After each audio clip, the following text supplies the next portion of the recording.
My name is Kamryn.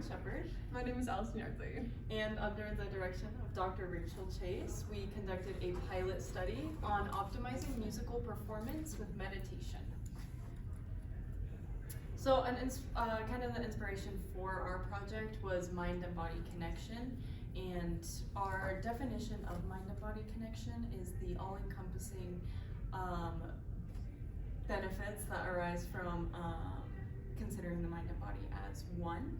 And so our goal with this was to determine whether strengthening the connection between the mind and body could optimize musical performance.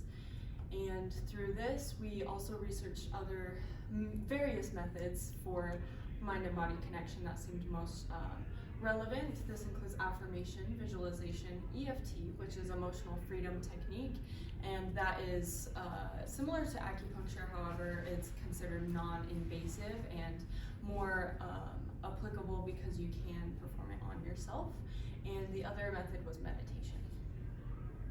So as we kind of looked at these various methods of connecting the mind and body, we found a lot of science supporting meditation in various categories, one of which was the magnification of musical aesthetic emotion processing. In this particular study here, they were measuring the overall aesthetic appreciation and emotional appreciation for music of listeners. And so they found that after completing a meditation, that the participants were able to have a greater appreciation for music. There also is extensive literature supporting the improvement of sports performance using meditation. So we have a lot of sources for that. One of the studies that we found really interesting was a study that showed the benefits on overall cognition. This study is one of many studies. However, this specific study showed that after experiencing a 10-minute guided meditation, participants were able to have higher levels of attention, cognitive flexibility, which was their ability to return to tasks upon experiencing a distraction, and their cognitive inhibition, which was their ability to just block out distraction. And so we can see a lot of benefits for that.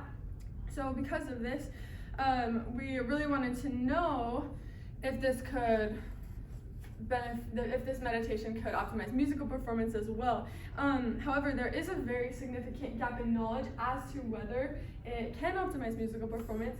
And so something really interesting about this study with cognition over here was that participants displayed higher levels of cognition despite having never have experienced meditation before, not being familiar with meditation. And so we wanted to use that guided meditation for our study that we were going to conduct. As far as our study hypothesis goes, we stated providing participants with a meditation session prior to a musical performance will regulate the nervous system and enhance cognition and musical aesthetic emotion processing, decreasing performance anxiety and improving musical performance.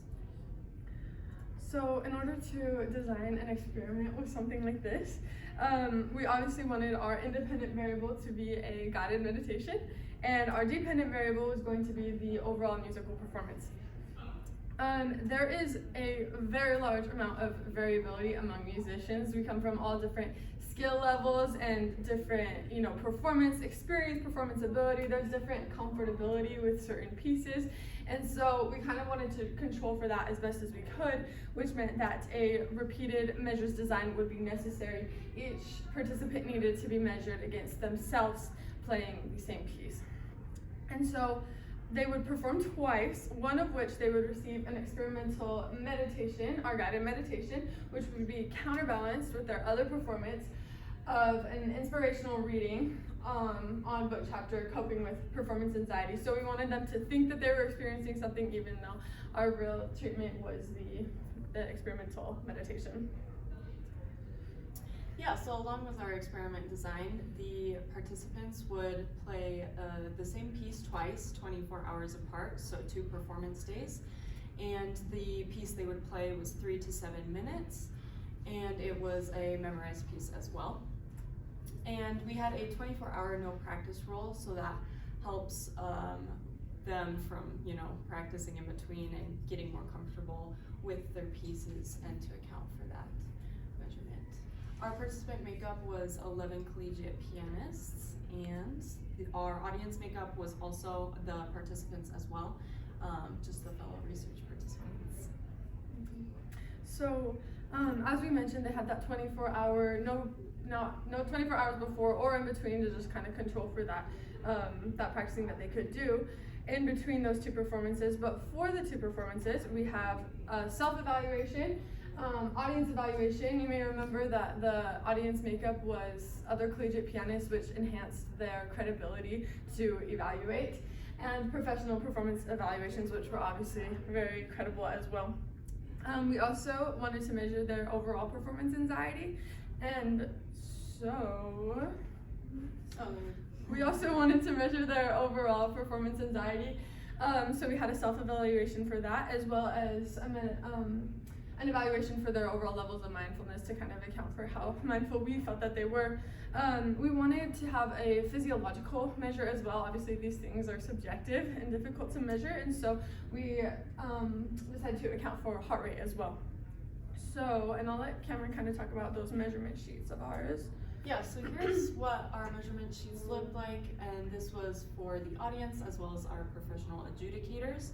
And here are kind of the categories that they followed for the evaluation criteria. And this is actually adapted from a Utah music, music competition for those categories, yeah. Mm-hmm. We also wanted to, like mentioned, we adapted a performance anxiety questionnaire using a Likert scale. You can see some of it is similar to almost like a generalized anxiety Likert scale, but this was specifically tailored to their performance, and it was adapted from the performance anxiety questionnaire, so you can see, questions pertaining to their performance itself. And then this was our mindfulness level criteria, also adapted from the Modified Mindfulness Attention Awareness Scale, also a Likert scale, and you can kind of see our criteria that they leveled for their mindfulness. So,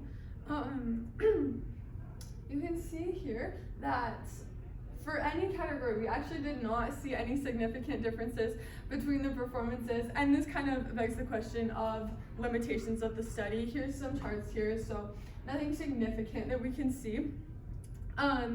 So kind of some of the limitations. Number one is the subjectivity of music. As we mentioned, music is very difficult to measure, and everyone has different emotional experiences with it and different levels that they're evaluating from, different preferences, and so this was difficult to measure.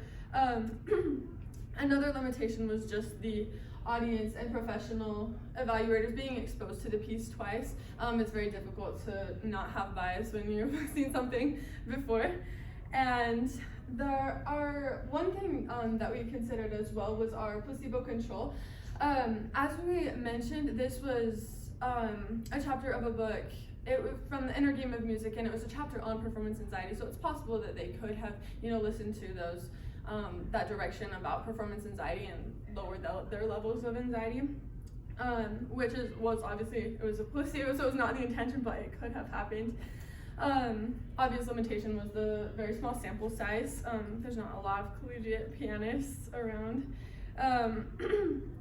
So the second performance also could have been less anxiety inducing. On that second day, they were familiar with the instrument, they were familiar with the audience, the space, everything like that. And just the difficulty to measure mindfulness. We can see with a lot of mindfulness studies that those aren't always super reflective, and mindfulness is a different experience for everyone.